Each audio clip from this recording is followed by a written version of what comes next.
Alors nous sommes le lundi 18 mars 2019, nous sommes à Toulon, j'ai quelqu'un au téléphone, j'ai lui demandé de se présenter, bonjour. Bonsoir, je suis Bernard Novelas, je suis le président de l'association des Amis du vin et du cochon en Cœur du Var, grand maître de la confrérie du même nom. Et vous nous appelez de Cabasse.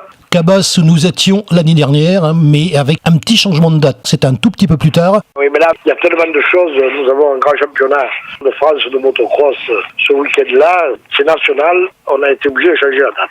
Les dates, on va les donner tout à l'heure. Un petit rappel du déroulement de cette manifestation.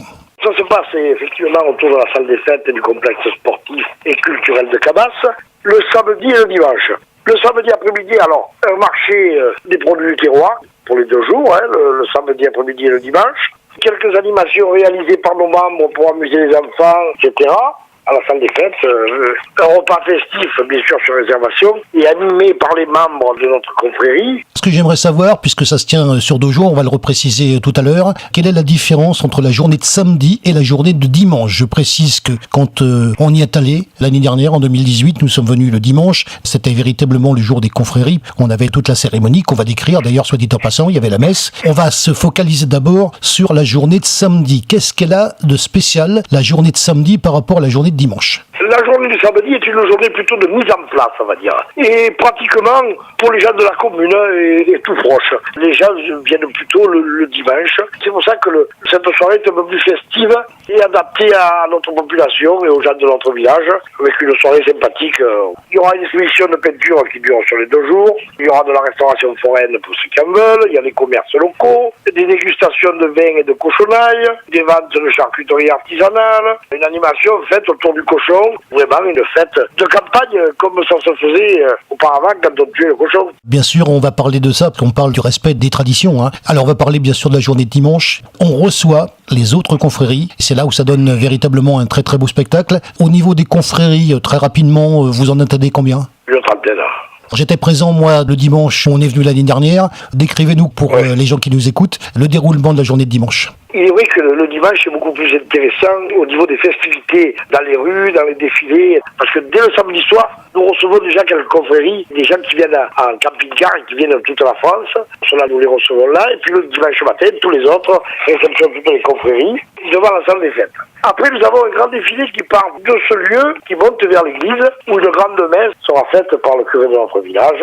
À la sortie de ça, le curé sort dehors, bénit les confréries devant tout le monde, les majorettes du village seront là, quelques musiciens qui feront un petit peu une aubade, et après nous retournerons vers le lieu de la fête pour notre 5e chapitre cette année. C'est la 6e année, mais c'est notre 5e chapitre où on aura des intronisations, aussi bien de personnes appartenant à des confréries venues de l'extérieur, des jeunes des villages voisins qui sont intéressés pour venir participer à cette grande fête et faire partie de nos confréries. Alors moi j'étais présent l'année dernière, donc on a ce grand défilé qui va effectivement de l'église, de la place, dans les rues du village, et puis là on en va descendre à la salle des fêtes qu'on connaît. Disons que les intronisations se font toujours derrière la salle des fêtes. Cela ce sera, en fonction du temps, le podium sera placé, s'il y a du grand vent, on ne le fera pas au même endroit que l'année dernière, on le fera peut-être sur l'autre côté de la salle des fêtes, ou alors carrément peut-être dans la salle des fêtes. On doit avoir du beau temps normalement jusqu'à la fin du mois, mais on ne sait jamais, il faut prévoir les deux. Là bien sûr on reçoit du monde, il y a les autorités qui viennent, le maire est présent. Bien entendu,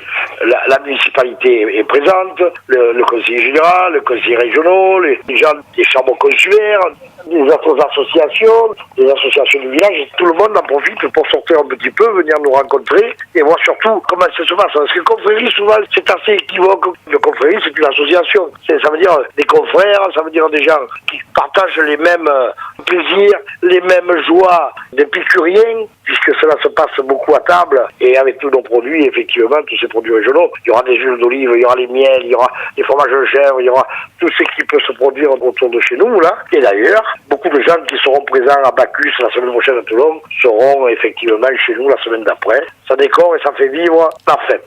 La suite est toute trouvée, vous l'avez dit, vous recevez les gens, mais aussi vous vous déplacez, parce que c'est ça qui est intéressant. Les gens viennent chez vous, mais vous allez ailleurs, tout au long de l'année. Ça consiste pas à faire une seule manifestation, ça consiste également à avoir cette relation interconfrérie tout au long de l'année, bien évidemment. Au cours de l'année écoulée, vous avez été où à peu près? Alors, on a toute une liste complète. On est allé, vous savez que tous les villages qui sont autour de nous, la fête à la saucisse ovale, la fête de la figue à Soliesport, la fête de la Ioli à Soliès-Toucas, la fête de la Yé à Prête, la fête du coin à Cotignac, l'huile d'olive, la fête de l'huile, la fête de l'olive, que ce soit à Sainte-Maxime, que ce soit à Olioul, que ce soit dans les Alpes-Maritimes.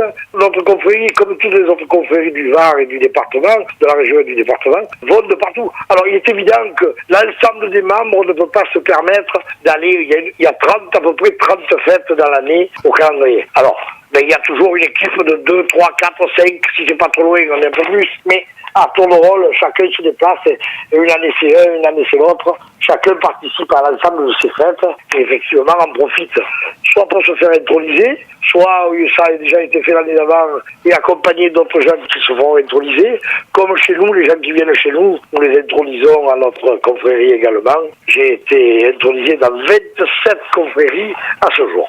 Je pense que justement c'est très intéressant cette précision que vous apportez dans les déplacements. Toute la confrérie ne se déplace pas, c'est quelques membres, je l'ai vu, voilà. On connaît très bien votre milieu. La semaine prochaine, nous serons 12 à nous déplacer. Nous allons effectivement dans le Gard, nous allons dans la Drôme, la fête du Murson, à la Mure, la Caillette de Chabeuil, la Châtaigne, la Noccielle de Cortémy, et d'ailleurs, la fête de la figue aussi, et la fête de la figue aussi en Italie, de partout. Dans Lozère, en Corrèze. Bien entendu, le nord de la France, nous avons des confréries belges qui viennent chez nous, des confréries luxembourgeoises qui nous attendent chez eux. On essaiera d'envoyer quelques-uns de nos membres cette année chez eux, à Dunkerque, le Haran, de toute la France. Toutes ces confréries épicuriennes qui sont là viennent nous voir et nous allons essayer, nous, après, au fur et à mesure, par petits détachements, un peu chaque année, de les honorer aussi. Alors, on parle bien sûr du repas de dimanche, parce que là, c'est quand même un grand moment après les intronisations. Le repas de dimanche, effectivement, il nous est fait comme chaque année par un de nos confrères, un de nos amis, Jean-Pierre Novaro, qui nous regarde depuis des années, depuis le premier jour, depuis toujours. Donc c'est lui qui va nous faire ça, c'est du 5 étoiles. Nos confrères apprécient cette prestation, de s'amuser, de rigoler, pour animer cette journée. Alors moi j'ai quelque chose à dire de très important, puisque bien sûr vous êtes listé dans Fêtes et Foires dans le 83. J'ai donc dû annoncer la manifestation 2017, bien sûr 2018, et puis bien évidemment l'affiche de 2019 que j'ai devant les yeux. Et c'est le moment de la récapitulation. C'est donc la fête du cochon et des vins du terroir. Cabasse-sur-Issol, c'est donc l'année 2019. Ça va se tenir le samedi 30 mars 2019 et bien évidemment le dimanche 31 mars 2019. Il y a donc une tradition dans les interviews par téléphone. C'est vous qui concluez le sujet. On appelle ça le mot de la fin. Le mot de la fin, c'est pour vous. Mais le mot de la fin, alors, je voudrais en profiter pour remercier énormément la municipalité de Cabasse qui nous soutient, qui nous aide matériellement depuis le premier jour. Je voudrais remercier notre conseiller général et les chambres consulaires, des gens qui nous supportent, qui nous aident. Bien entendu, les domaines et coopératives de Cabasse, tous les domaines, la coopérative de Cabasse-Lassan et l'ensemble des produits viticoles, parce que le cochon, mais le vin, tous ces produits qui sont là et que les gens pourront discuter ou pourront, en passant au bord, en venant chez nous, s'arrêter dans les domaines, en profiter pour, une journée des vins et du cochon qui va régaler les centaines de personnes qui seront là ce jour-là.